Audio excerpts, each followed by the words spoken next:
Please share the information provided in this video. Always remember that a crucial part of removing a person's confusion is understanding his or her unique source of it.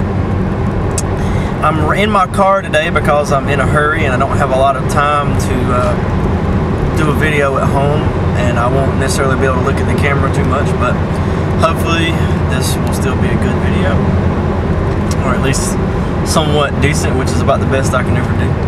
But the subject of the video is a personal story from my life, and I thought, why don't I tell this story, because it meant something to me, and I think it can mean something to maybe somebody else somewhere along the way. I see these types of situations a lot because the situation I'm talking about deals with young people and being in middle school, especially, and being a teenager to some degree, but more so in middle school. And I used to be in middle school. I was once 13, and when you enter puberty and you enter that phase of your life, your brain changes and you get a longer attention span, and among other changes in your life. But the more so physically you're changing and you're undergoing, all of a sudden you're having sexual urges you never had before. But what was the most overwhelming, I think, for me and for everyone else, was just the mental changes, that all of a sudden you feel shame on a deeper level than you ever felt before as a kid. Because as a kid, you may feel sad, you may feel ashamed, you may be unhappy, you may be worried, you may be afraid.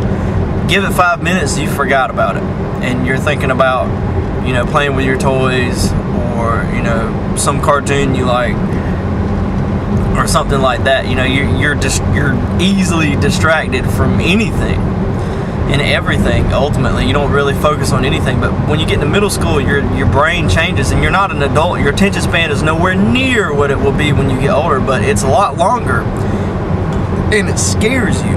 It scared me. I think it scared other kids. There's an intense need to fit in, and maybe not so much fit in as much as just have an identity. Who am I?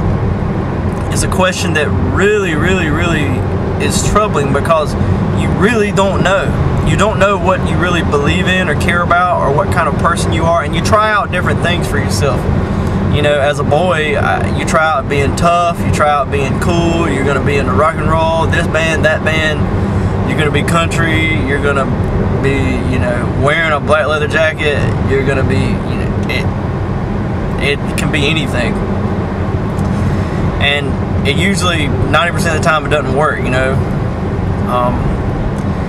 and you feel shame or remorse because you don't know who you are and what you really care about, and you don't really know how to express it, even if you knew who you are and what you really care about. Turn the cruise control on. So when I was in 7th grade, I was not a Christian, and my mother was a single mother. So I saw my dad's side of the family some, but he had partial custody, so I didn't see him all the time. And my mother, since he was single, she had her own social life to worry about. She was trying to find a man, and my social life kind of was non-existent from her end. It was kind of up to me. And we lived in a neighborhood, but there were no kids from my school in that neighborhood, and I pretty much didn't have any friends. I had zero friends in that sense. And I remember going to school in 7th grade and seeing kids, standing around talking, having conversations, being friends. Especially in middle school, they'll stand around and have those conversations in a circle in the hall before class, yada yada. And I was left out of that. I would try to come up to people and I wouldn't have anything to say, and I would feel awkward, and other kids were just talking and being friends, and I didn't have anything to say. And that kind of bothered me. I thought everyone else was better at having conversations than I was, and better at making friends. In reality, what was going on was they had hung out over the weekend and even on weeknights. and my mom, you know, really didn't have time for that. She was busy. She was getting a master's degree. She worked.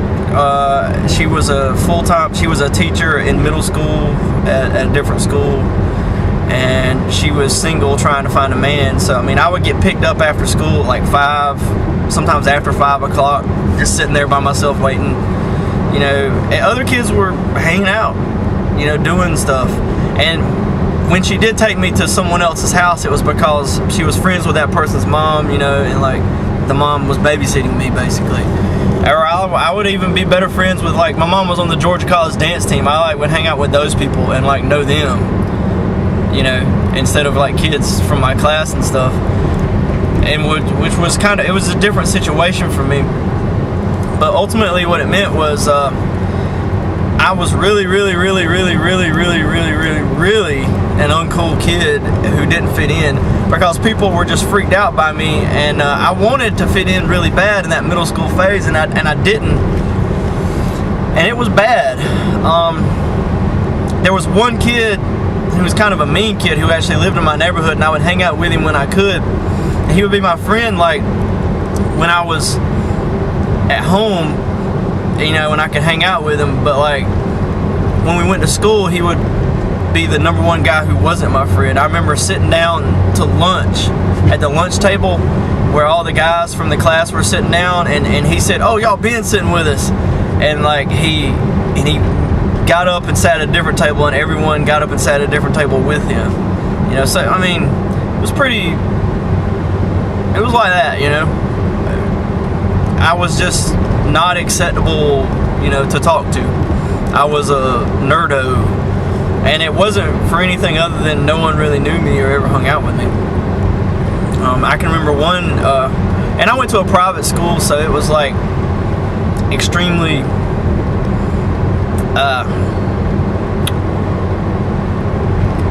there weren't really cliques. It was just, there was the in crowd and there was the out crowd, you know, because a private school the size that I went to, there was like 30 kids per grade. So you were either in the clique or you weren't. You know, you were just a weirdo, and that's just kind of how the whole thing was set up. And I like, for another example, I remember there was this girl, I think she was like 2 years older than me. She was a good-looking girl, but so that kind of put her like, you know, 2 years older than me and good-looking, like meant that like I pretty much never could never have a conversation with her. And but I was, you know, at this point in my life, I kind of gotten past that and didn't really care. But and we'll talk about what happened to me. It changed me in a minute, but just to give you an example of the situation and the setup, she was sitting there talking to somebody from my grade who I would kind of talk to sometimes, and there was no one at school. It was boring, and so I saw them sitting there talking. It looked like they were enjoying their conversation. So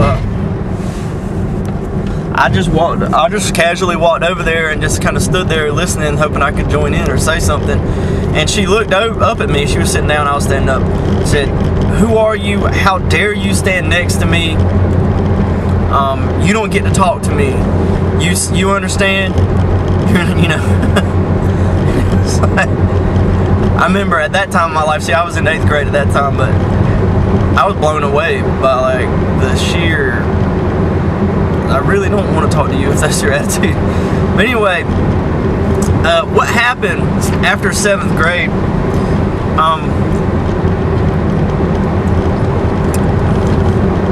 there was a lady in my church. Actually, there was a kid in my church who like saw that like there was nothing really wrong with me. I wasn't like a weird kid or anything. And he kind of identified with me because I guess he said we were both smart kids. I don't know if I buy that I'm a smart kid. I'm not a kid, I know that, but or even then. But he thought that, and he wanted to be friends. And he had a mom who, you know, took him to everything and like adored him.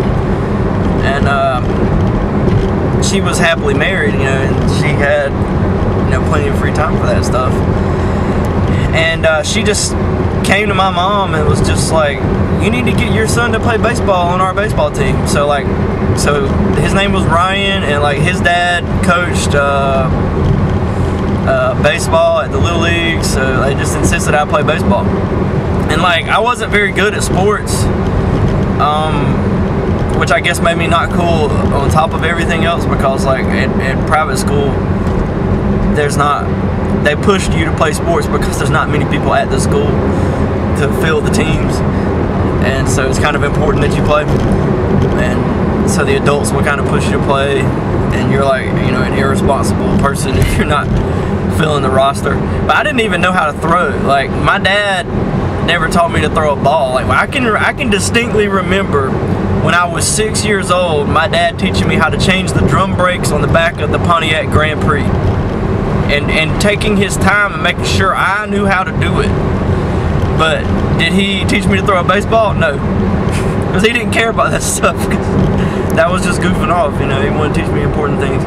But you know, I learned how to throw a baseball because I joined that Little League team, and actually, you know, we went all the way and we won the championship. Not because of my efforts, maybe. Everyone said I had all the hustle, but there was a follow-up meeting where this lady came over to my house, and she brought the preacher's son from a church, the church that I go to today.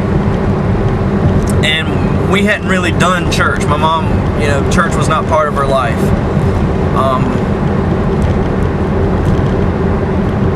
We had moved to Milledgeville, which is where I live, in 1990. And is this so? You know, I was in 4th grade then, and by now I'm in 7th grade. So it was at 93, 94-ish. And you need to come to Super Wow, which was like, you know, you need to come to Super Wow. And they sold it as this place where I'd meet girls, which was kind of awkward. I was like, I didn't understand why I would meet girls at a camp that I would only see for a week. They just insisted it was great. But, you know, they came to my mom and just, you need to let Ben go to this camp and he'll make friends and stuff, and he needs to get involved in the youth group, yada yada. I think it didn't really have the effect that Miss Chambers intended. That was her name. Dropping all these names on the World Wide Web. But anyway, I think she wanted me to like fit in and be cool.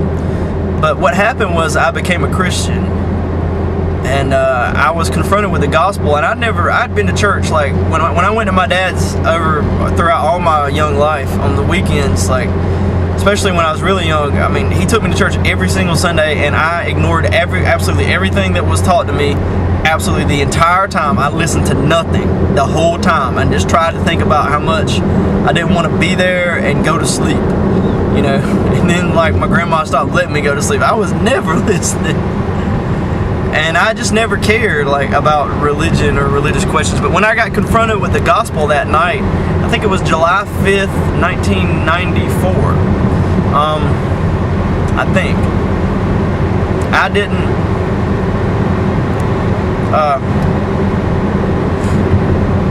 I realized I'd never thought about it before, and I went through a lot of stuff. But long story short, I became a Christian. I came to believe that I was a sinner, and that there was a God, and that, you know, I had separated myself from God by my evil deeds. And all that made sense to me, and the whole forgiveness in that God sent His only Son to die for my sins, and was rose from the dead, completing and fulfilling it, and all I have to do is believe. I came to believe every bit of that. And ultimately, I was driven to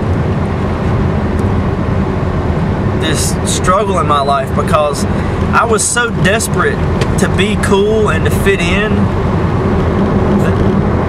before I was a Christian, that the other kids in school would watch. I remember they watched Beavis and Butthead, and they watched In Living Color, and they would come to school and quote what they heard on the show, and it was so funny.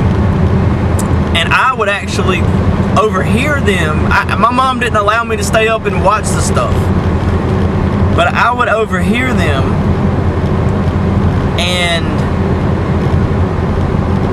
listen to them quoting the show and then go try to quote it to get laughs when I was in 7th grade. So that's how desperate I was to be cool. I mean, it was like all I thought about was like, I want to be part of that, the cool in crowd at my school. And when I became a Christian, something changed. All of a sudden, what God thinks actually mattered to me, and I cared about that. And I had this intense struggle inside me of conviction that I can't just do what I do because other people will like me for it. I have to obey God, and if people don't like that, they're just wrong, you know. And the thing that came out of it that I kept telling myself, because it makes sense, is that when someone doesn't like you, they're either right or they're wrong. And if they're right, then you need to change. And if they're wrong, then it kind of doesn't matter. Like, what I mean, you need to stay the way you are. You're going to become wrong so that they'll like you. You know, it's always the right time to do the right thing. And I had a higher standard than just what people thought was cool. And that completely changed me. I became this person who, you know, I'll be your friend. That's cool, that's great, but like, I've got to obey God. I've got to follow God. I've got to seek God. And He's the one I answer to. And His opinion of me is the one that actually matters.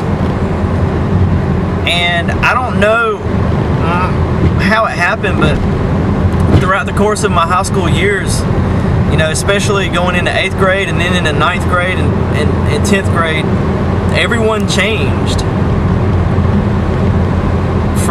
My whole grade changed. I don't think it was just me, but I was certainly pushing for it. Like, guys, this stuff doesn't matter.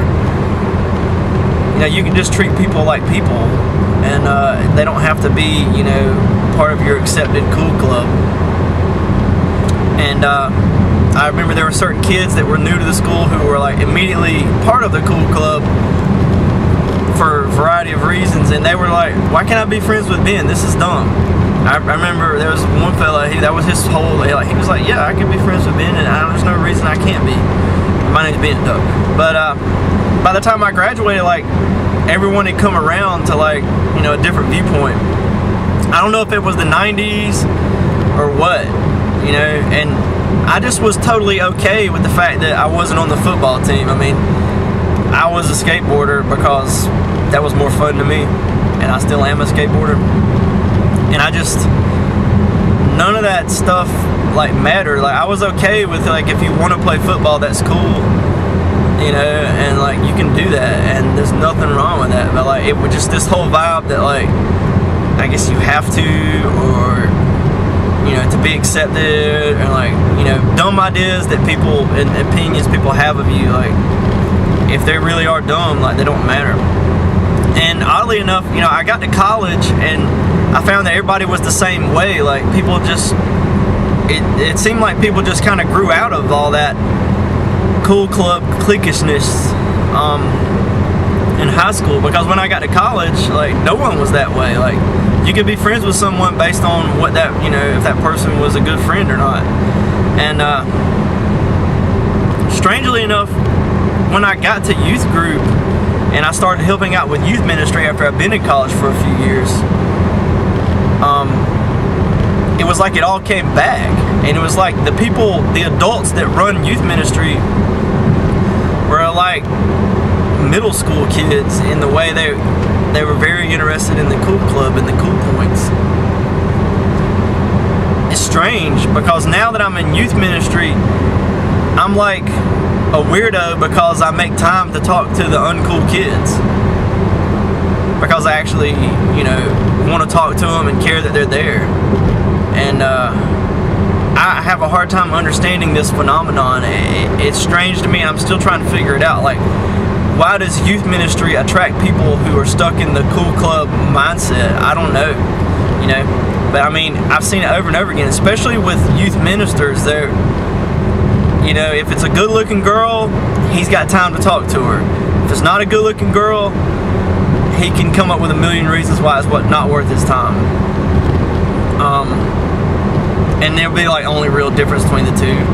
Neither one's like nothing really significantly different. Or with guys, it's basically sports. If they're good at sports and they've got a lot of friends, they make a lot of time to socialize, then they're important to talk to. And if they don't do those things, then they're not important to talk to. And it's strange, really, because that's just so dumb. Like, just because someone makes a lot of time for socializing doesn't mean they have nothing of value to offer.